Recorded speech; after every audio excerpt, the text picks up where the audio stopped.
What's up, everybody? I am your host, Shaan Donn, and this is the Stupid Fans Club. Welcome to the club. This is the exclusive NFL edition. We are talking all things NFL, the latest and greatest from this past week 6 in the NFL season. Again, I already did my college football episode talking all things college football out there. That is all up and ready for you on the YouTube page. So please be sure to subscribe. And while you're at it, go ahead and follow us on our Instagram and TikTok at Stupid Fans Club. We appreciate all of the support so far. Again, I've just been doing this for a few weeks and am already blown away by the support. So make sure you are subscribed to the YouTube. And a lot of things that happen in this week 6 of football. We'll talk some of the big game recaps, the highlights I had for this week, and then we'll touch on some quick hits, and we'll do some pick'ems. I want to do some pick'ems for week 7 and try to see if I can predict who's going to come out victorious this upcoming week. And finally, we will touch on the must-see TV games of week 7. Must see. You can't miss these games. So that'll be the show for today. And let's go ahead and get into the 49ers versus Seahawks game on Thursday Night Football. 49ers came out victorious in that game 36-24. And it was a lot closer than that score suggests. Only a 12-point win there, but kind of looks like the 49ers had their way, which they did. But as usual, teams go on runs, ebbs and flows of the game. I think the 49ers ended up jumping out to a big start in that game. They were up 23-3 and looked like they were going to run away with it. They were kind of getting whatever they wanted on the offensive side. And then you could tell momentum changed after that Chenault kick return for the Seahawks that completely shifted that momentum for them. And they got going from there. They were able to cut the lead down all the way to 23-17. And they did a good job of just keeping that pressure on San Francisco. San Francisco, had to keep scoring because they, obviously felt the momentum shift. Seahawks are at home, and they had to keep coming out and scoring. But the problem is Seahawks couldn't get any of those must-have stops. They got the stops to get them back into the game. Seahawks end up making some big plays, but ultimately they just couldn't get the must-have stops. And 49ers ran away with it 36-24. Question is here, is it time for concern for the Seahawks? I predicted that in my Contenders versus Pretenders episode, I predicted that they were a pretender. I had them as one of the pretenders after their 3-0 start. And part of it was schedule. I felt like they were playing some inferior teams, some teams you weren't really threatened by. And, it inflated how they looked at the beginning of the season. And then I saw their upcoming schedule. One of the games is this game. And I felt like we were going to really find out how good they were. And I didn't see it. And what do you know? They have now lost 3 straight after starting 3-0. So I think ultimately, after our sample size of 6 games, it seems like the Seahawks are a good, not great team. They have a good offense, they have a good quarterback, they have a decent defense there, but they just aren't great. And they kind of remind me of what I used to think about my Falcons, Atlanta Falcons. I felt like we were a good team, but when we would play teams either kind of equivalent to us or maybe a little bit better, a thin margin of a bit better, we would always lose those games. And that's kind of how it feels with the Seahawks right now. They can beat the inferior teams as they should, but when they play someone kind of on their level or someone who can compete with them, they seem to typically fall short. And it's strange because they have the weapons. They have DK Metcalf. They have Kenneth Walker at running back. They have Tyler Lockett still. They got Jackson and Jigba. Like it seems like they should. You see the vision, and obviously we are 6 games in, so still a very young season. But I think that's kind of the issue there. I looked at the this game, and it looks like DK Metcalf had 3 receptions for 48 yards.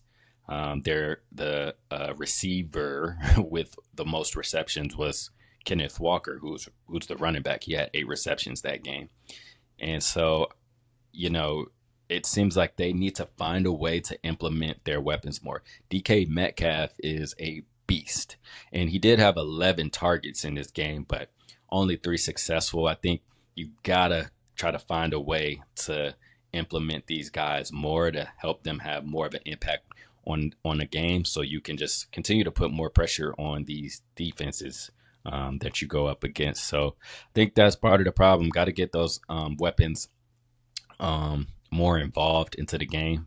You definitely want to have DK Metcalf, your best receiver, with more than three catches in the game. And I think their defense is pretty middle of the pack. Again, good, not great. So I think that's where the Seahawks are right now. I wouldn't say it's time for concern, because I I don't look at the Seahawks and say, oh, that's a team that's maxed out, like that's as good as they can get. I think they still have more potential because they have a ton of weapons, and I just think they haven't hit it yet. And so, young season, still have a lot of opportunity to get better. And I think if they do max out on their potential, the sky is the limit. That's a very tough team. It's very tough to play them in Seattle.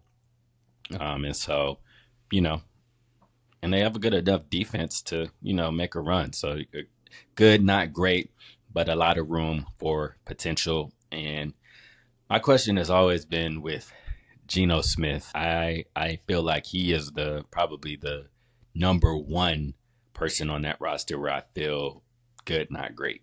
He makes some great throws, he makes some bad ones, makes some good decisions, makes some bad ones.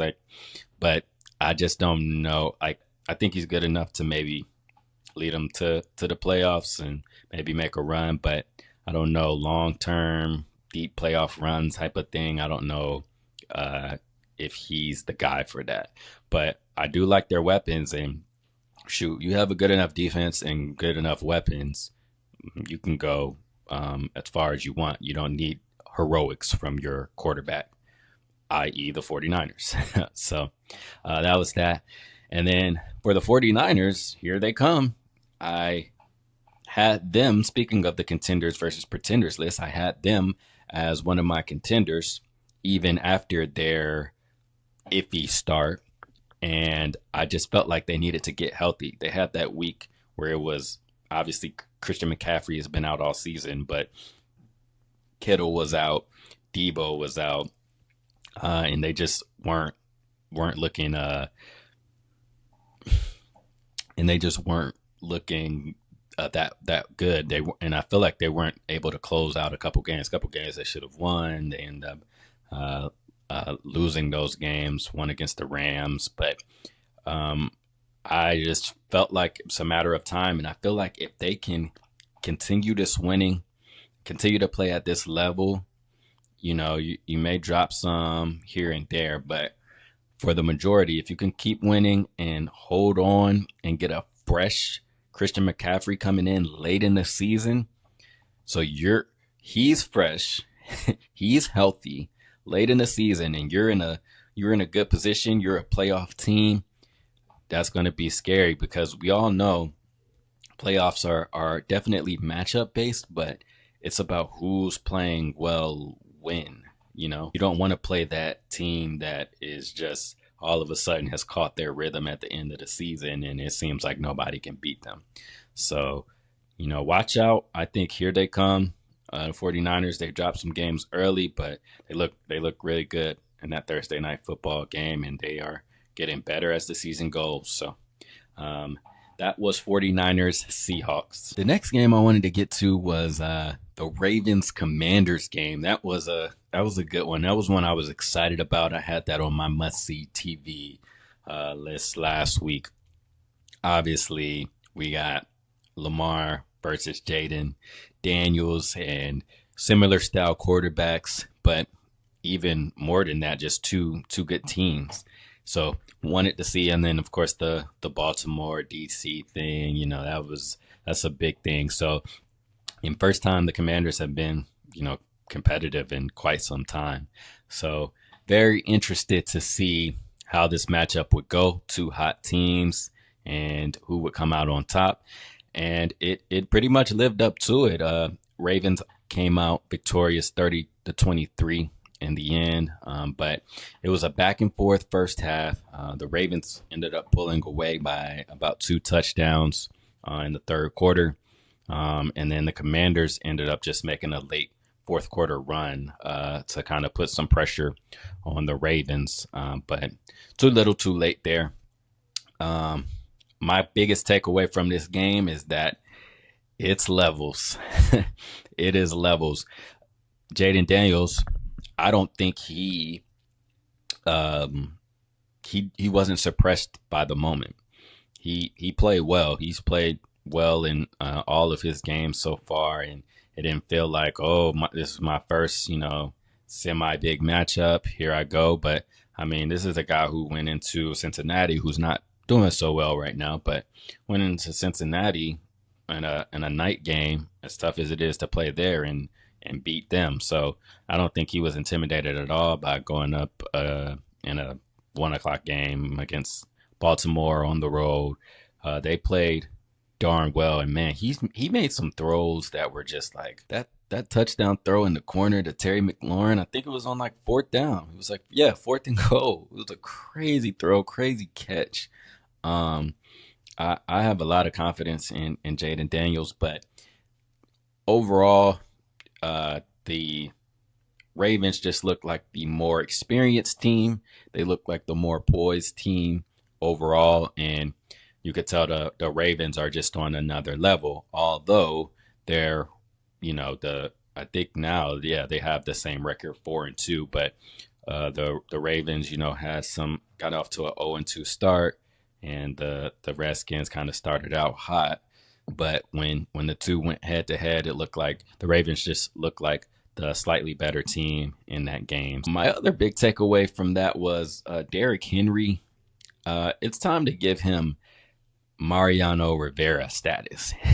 He is like, you don't see it all that often, and a lot of times you see it with quarterbacks. They like Tom Brady game-winning drives type of thing, but he is like a real deal NFL closer.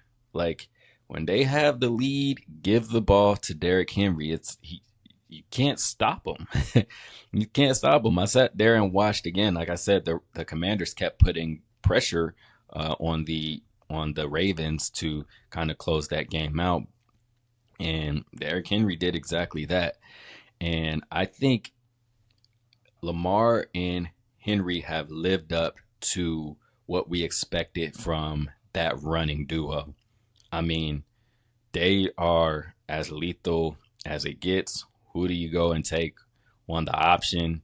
And then, you got these jet sweeps, reverses, or whatever, with where you add Zay Flowers into it. Just these quick speedster guys, man. They are really tough to stop. But I think King Henry is the best closer in the NFL, and that's not a title you see all that often, especially with running backs. But that's a team you better hope you are up late in the game, because good luck stopping Derrick Henry at the end. And the Ravens are a team, again, keep referencing this contenders pretenders list. I had the Ravens on my contenders list, even though they got off to that 0-2 start. I just felt like they were having trouble closing out games. One of their losses was to the Ravens. It was just like, okay, what are we even doing here? And then you had that first week loss to Kansas City. In Kansas City, week 1, tough game, tough place to play. And so, even you saw in the Cowboys game where they went up big and then almost let them come back. So they were having trouble finishing, but that was obviously fixable, and they seem to have fixed it. They've rung off four straight wins since the second week of the season. So, and they're the number one team in the division. So, all the confidence in the world with the Ravens. I think they are going to be in the thick of things, and they still look like a difficult team to beat. So, can't wait to see the rest of their season and where they end up. But that was Ravens Commanders. Great game in week 6. And let's talk my Falcons, man. My favorite team in the NFL, of course. They took care of business on the road with a 38-20 win against the Panthers. The Panthers are a feisty team. I know it's kind of like, oh, everybody beats the Panthers, but we played that game and it didn't start off as like a belt to butt game. the Panthers scored first. I think both teams came out with 3-and-out drives, and then the Panthers went down the field, and that the entire first half was tight. It was a very back and forth matchup, and the Panthers were just feisty. And then they had momentum going into the second half because they had the ball at the end of the first half, and they were going, you could kind of that 2-minute drive, and going for trying to get that field goal just before the half, but a late scramble puts the Panthers in the red zone, and now they have enough time, and now they have some time to take some shots to the end zone, and that their whole approach changed, and they get in with a touchdown pass to Xavier Legette. And so again, feisty team, and end of the game it was 38-20, but it wasn't an immediate takeover there. Falcons seemed like they had to kind of find their rhythm there on the road, but overall we ended up pulling it out, and we're able to create some distance in that second half.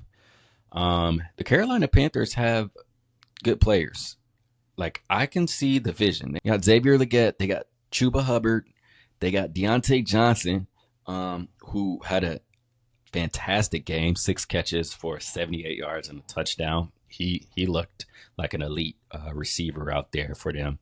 And then even Chuba Hubbard, 18 carries, 92 yards. He played big for the Panthers that game. But you can see they got these young players. They got a good running game, good receivers there. And you could see, okay, if we could get Bryce Young going, like, I see the vision of where they were trying to go. Still got some work to do on that defense. That was ultimately the issue. That they weren't really a threat for the Falcons offense. We kind of were able to go down the field each time on that defense. So offensively, it's just a question about the future at quarterback. Is Bryce Young going to get better? Is he an NFL quarterback? Or are you going to be back in the draft in a year or two looking for that? So, Andy Dalton is a veteran quarterback, and he's obviously making them more competitive. But, if they can either get Bryce Young going or get a quarterback and get some pieces on that defense, they are going to be a good team in years to come. So, got some pieces, and was impressed. It's the first time kind of watching them, and I see the vision. I see what you're trying to do out there in Carolina. So I just got to be patient. But Falcons offense looks better and better every single week. You can tell we're finding that chemistry. I love every time Drake London catches a pass. I'm just like, yes, because for the longest I was just screaming for our number one receivers or number one weapons to get more involved. It seemed like our secondary options were getting the bulk of the offense. Like the first couple of weeks, it looked like Mooney and Ray McLeod were our number 1 and 2 receivers. And, we're barely seeing anything from Kyle Pitts and Drake London. And then, they eventually got going there. So super excited from what I'm seeing with this offense, and I hope it continues. We continue to protect. I keep saying it.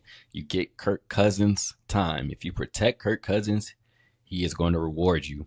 He's probably going to each game. I don't think he threw one this game, but each game he's probably going to got to get that one interception out of his system. He almost threw one this game, but it's like he has to get that one interception out of his system. But other than that, man, he is flawless. And he makes a huge difference for this Falcons team, man. Falcons are now undefeated in the division. We have beat everybody else. We beat the Saints, the Bucks, and now the Panthers. And we are setting ourselves up here nicely. Got a tough game against Seattle next week. That will be in Atlanta. And again, a good, not great Seattle team, but definitely competitive. I don't think the Seahawks are a team you just go in there thinking you're going to blow out or win big. So got to come out there and play. They also have some good weapons and a good team. So that should be fun to see how we match up against them. But 3 wins in a row now for the Falcons, and I am a huge Falcons fan. All my Falcons fans will know this is not something we're used to. We're not used to being over 500. This is just not our normal territory for us since probably that unforgettable Super Bowl. So glad to see the Falcons doing well. One of the hilarious things for me from the Falcons Seahawks game was the very end of the game.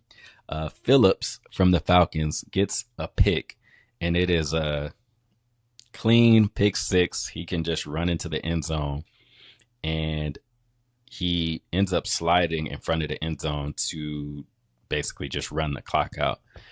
And I thought it was so funny because we were up 38-20 with like less than 2 minutes left. And I was like, I'm not quite sure that's when you do that.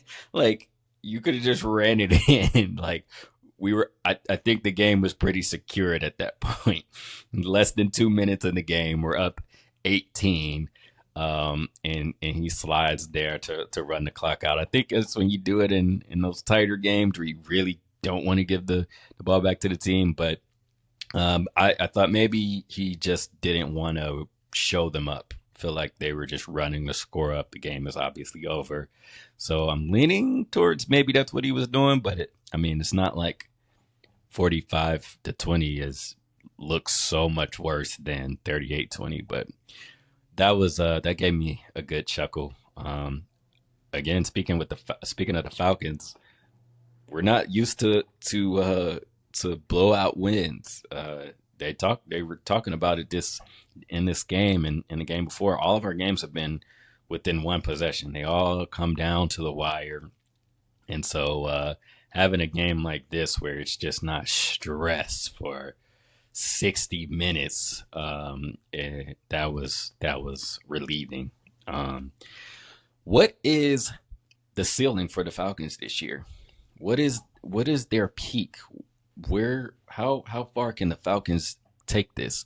I think we've seen everybody in our division and close games, obviously, but I think we can win the division. We do have, well, at least at the start of the season, before the season started, actually, the Falcons had the number 1 ranked strength of schedule. So we had the toughest schedule to start the season. You don't really know until the season starts to see how good these teams actually are. So we have some tough matchups. I feel confident about how we match up against our division, but I think we got to make sure the games outside of that we're winning and not falling behind, because the as good as we're playing, the Bucks are right there. We do have the tiebreaker, but it's got to be a tiebreaker situation for that to even matter. If they end up with a better record, then it doesn't matter. So I think the ceiling for the Falcons would be a first round bye in the playoffs from winning our division. I think we are good enough to do that. I have great confidence in our offense. If we can stay healthy, particularly at quarterback, and I have great confidence in our defense as well. I think we can be a first round bye football team. Or actually, no, it's not even a first round bye anymore. You have to be the number one seed. But I think we can win the division and get a playoff berth. We'll see if that proves to be the case. But I think we have the talent to do it. We have the quarterback to finally take us there now, and we have a really strong defense. And man, oh man, I keep saying it. I'm gonna keep pushing for it. If the Falcons can somehow land Hassan Reddick, I will be the happiest man in the world, because when you look at the Falcons, that's really the biggest thing missing. Maybe we could get better with the run defense, but I like how we are overall as an offense. We're just missing that pass rusher. If we could get somebody who can consistently put pressure and sack the opposition's quarterback, oh my goodness, we will be one of the most complete teams in the NFL, man. So that is my wish list. I'm sure a lot of teams want them, but it doesn't look like it's going to work out with the Jets. So might as well come to the A, man. So yeah, but that's what I think for the Falcons. I think their ceiling is definitely playoff berth and winning the division. And again, it's about when you're playing well. When you're playing well, once you get in the playoffs, it's anybody's game. And you just got to be better than your opponent in that game. So excited to see the Falcons' upcoming schedule. Like I said, we got Seattle at home, and then we got a rematch against Tampa Bay. That will be interesting. We got Dallas, who we will get to later. Oh my goodness, Dallas. And then New Orleans, and at New Orleans, at Denver before our bye week for the season. So excited to see how we end up. We definitely got some challenging games still coming up, but I think we are equipped to win it. Again, with the Falcons, you never know. It's looking at the schedule is kind of just like, oh, it's nice to see who we play, but you won't really know until you're watching the game with how that'll go. So I'm sure we have some more exciting matchups in store. That's the Falcons Panthers. Go Falcons as always. And then the other two teams in our division, the Saints were destroyed 51-27. And this was a really peculiar game. It was like 3 different games in one. The Bucs got out to a fast start, and they were up 17-0. And so it looks like this is the Bucs game. Here we go. And then Mayfield ends up throwing like 3 interceptions in the first half. And by the third quarter, the Saints were up 27-24. The Saints were up late in the third quarter, 27-24. And so when you look at that score, you would think, oh, the Bucs just were the better team. They score every single time. This was a pretty close game all the way through. It wasn't until the fourth quarter where the Bucs just start pouring it on. And there were some late interceptions there by Spencer Rattler that hurt their effort. But this was actually a much closer game than the score suggests. I think Rattler for New Orleans, I think he played like a young quarterback, made some mistakes, but he did pretty well. And I think he certainly, didn't look at him and say, "Oh, there's nothing there." I think he definitely has some potential, and will get more comfortable as he fills in for Derek Carr. But it was a very, very interesting game. Mayfield is obviously a young, like, gunslinger. Reminds me of a baby Brett Favre or something. He can throw it far. He can throw for a lot of touchdowns, and he's probably going to throw a lot of interceptions too. But they were able to pull away big in that fourth quarter, and able to get a big division win there. They are 4-2, but the Falcons at the moment have the tiebreaker. So that was a very interesting game to watch. My question here is geared towards the Saints. And earlier, after week 4, I believe, I asked if the Saints were a fluke. They looked like a high-flying, high-powered offense. They had a new star born out there with Shaheed, and Derek Carr was just going to have these crazy passing numbers every game. And then after that second week, they lost to the Eagles, and then they lost another game after that where they just didn't put up as many points. And so I thought there was more to be seen. And after this game, I think so. Obviously, it's tough to tell without Derek Carr in the game, but I think we had a big enough sample size to see, like, okay, they aren't just this high flying power offense. They played the Cowboys and they played the Panthers in the first 2 weeks.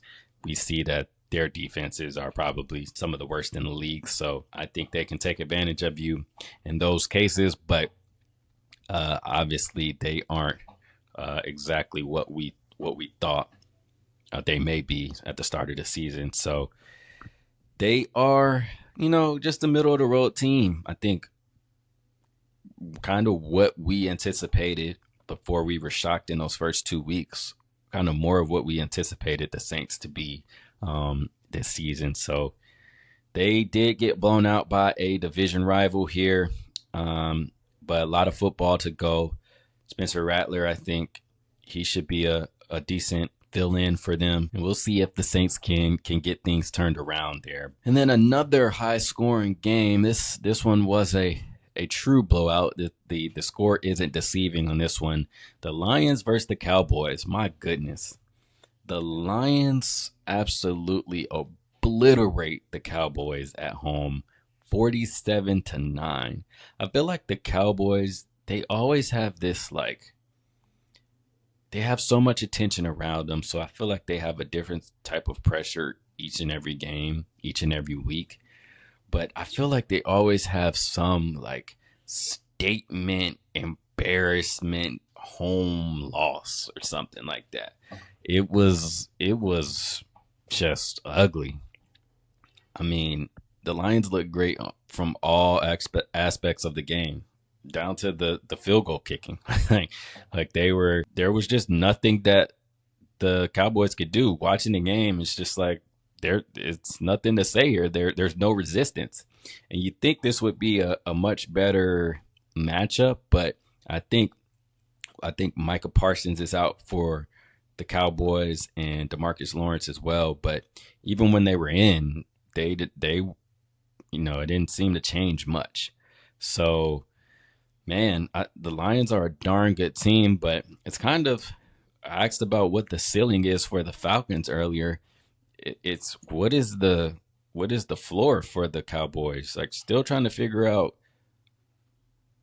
like, are y'all good? Are y'all bad? Like, you had a good win on the road against Pittsburgh last week, and then you go get destroyed and look like you're not even in the stratosphere of the Lions. So that was a bit strange there. Wasn't expecting that. Thought that would be a much better matchup. Thought the Lions, thought the Cowboys may have some momentum after a big statement win against a challenging team in Pittsburgh, but it didn't prove to be true. I love the Lions' aggressive defense. They play man. Tom Brady touched on it a lot in that game.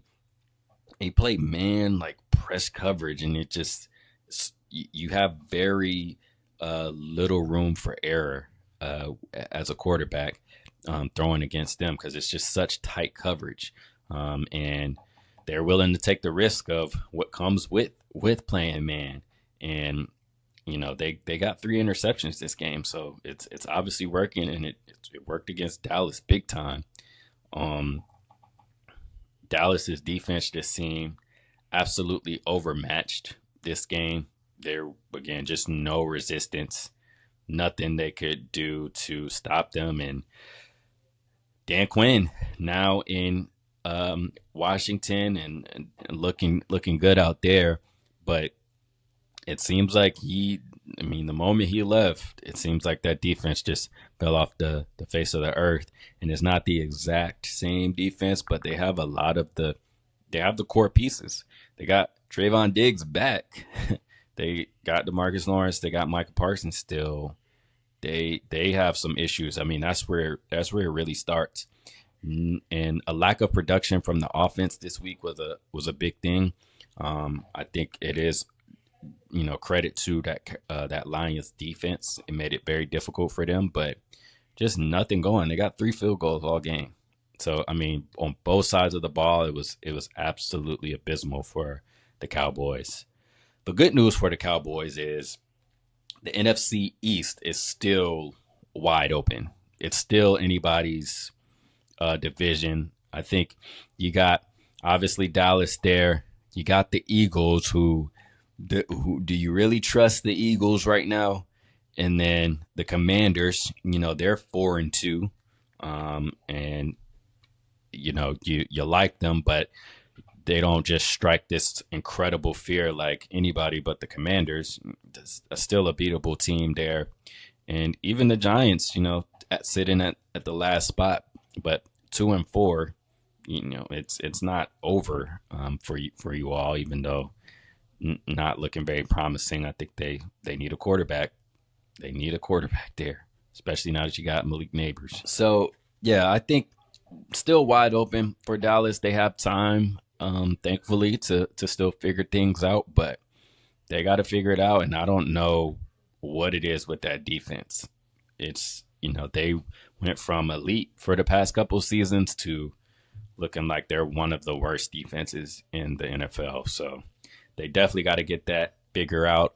The Lions were a team coming in I was hesitant to put on my contenders list, because last year I feel like they surprised everybody, and I feel like they were the hunters.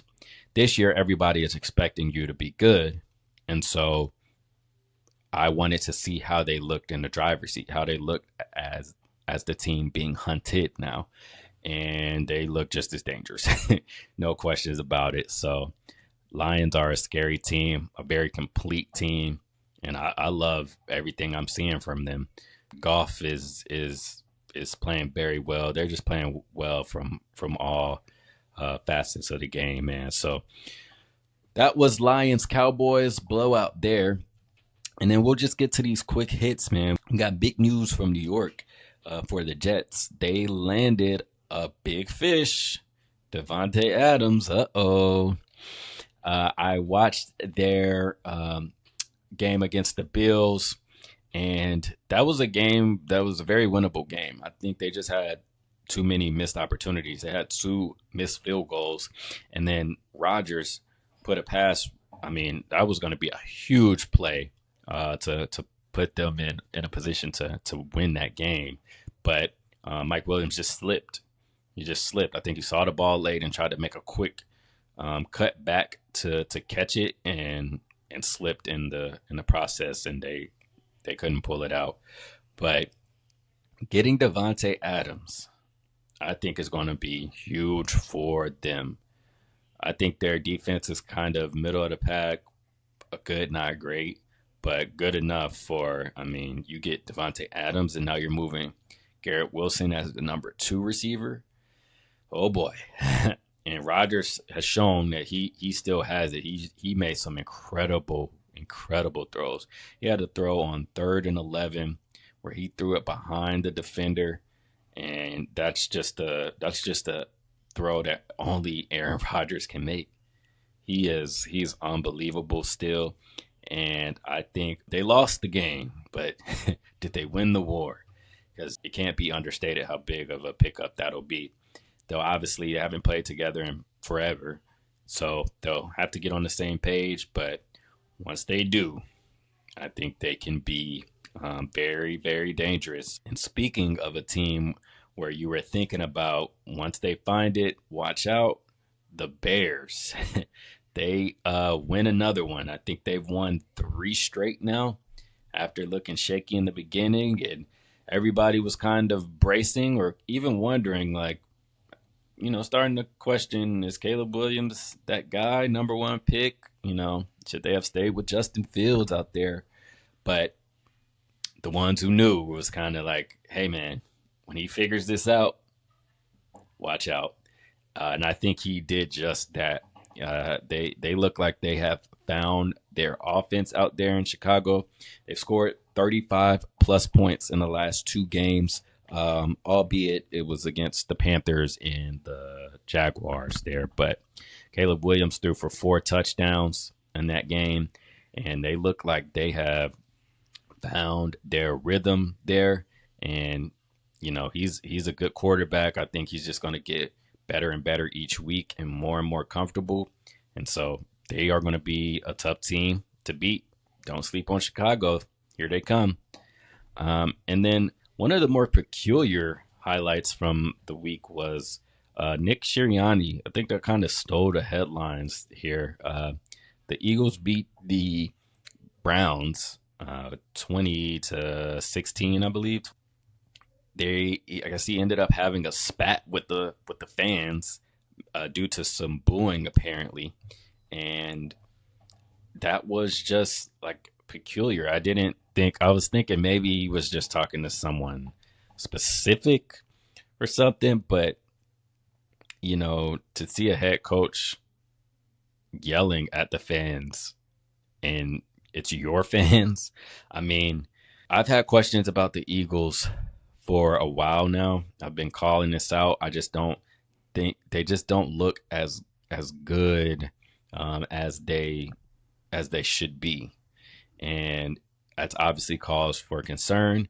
And then you go and play one of the worst teams in the league, and fans, it's a stupid fans club. We expect a certain performance, especially out there in Philly. They are demanding fans, but they think you're gonna just, they're 1-5, we should destroy them. That doesn't always happen. So I get that point, but I think that's an accumulation of it. Like, you all have been underperforming, and I think it is.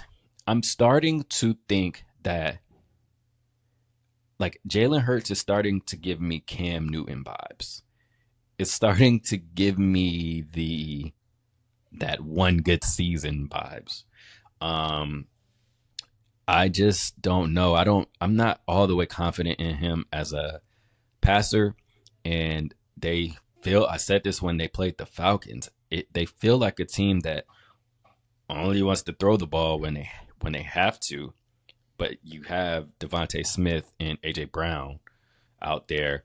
And then we know Saquon's greatness. He continues to show that, but I don't know. I'm not sold on the Eagles, and I don't think the fans are. And I think he was hearing that from them, and he decided to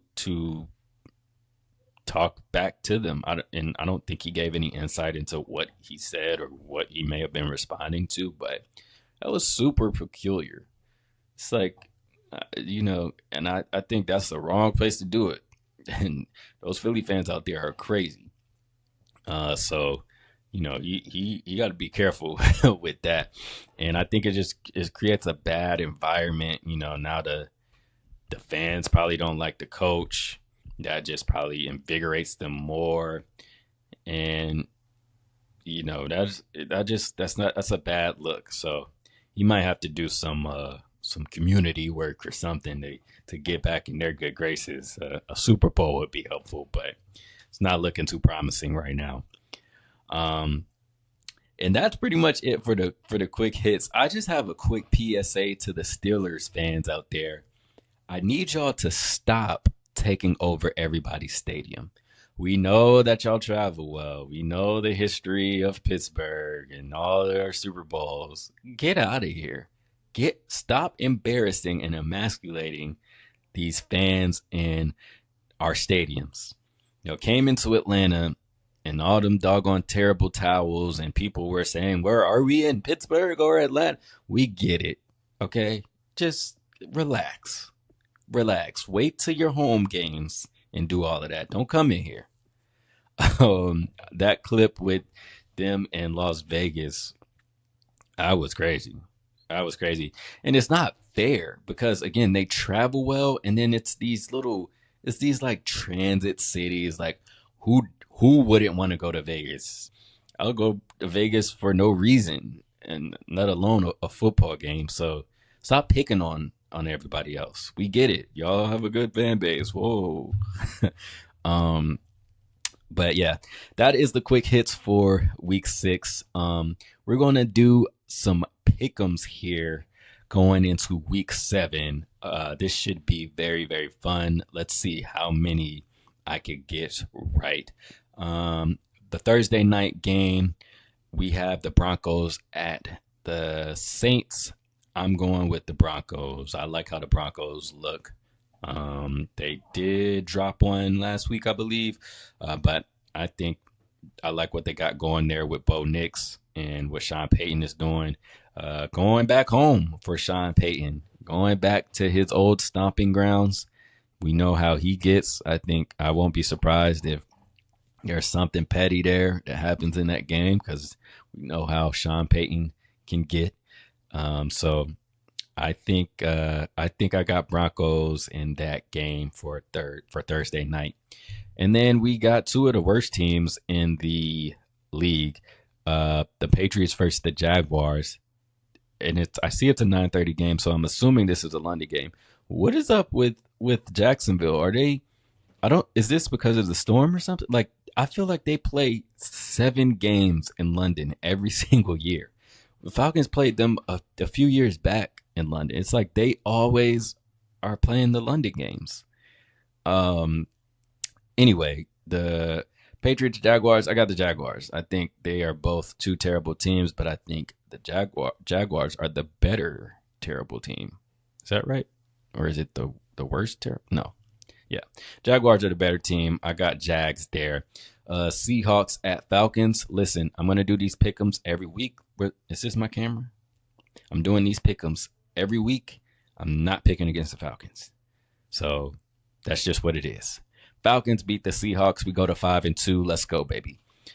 Titans at Bills. I got the Bills. I don't think the Titans can handle the Bills. Oh, yeah. And it's in Buffalo. Yeah. Got the Bills easy there.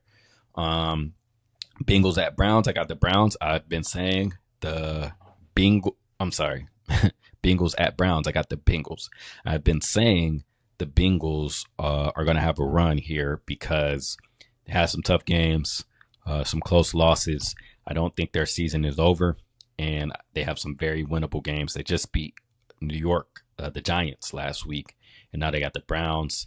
They could easily be 3-4 and get back into the swing of things here. So Bengals win against the Browns. Texans at Packers. Ooh, that's a really good game. I think that is a tough one. I like the Packers. CJ Stroud is my favorite player, but I think the Packers will take that game at home. I think they're a little bit slightly better on defensively. I don't know. That's a tough one, but got to choose somebody. Let's go with the Packers. Dolphins at Colts. I got the Colts. I just don't think the Dolphins have enough. They got to figure out their quarterback situation there. Lions at Vikings. Oh my gosh, that's a beast of a game.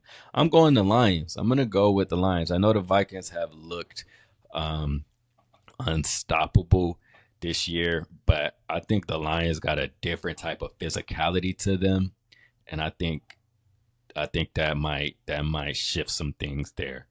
Let's go Lions. Lions will go to 5-1. Vikings get their first loss. Eagles at Giants. I got the Eagles.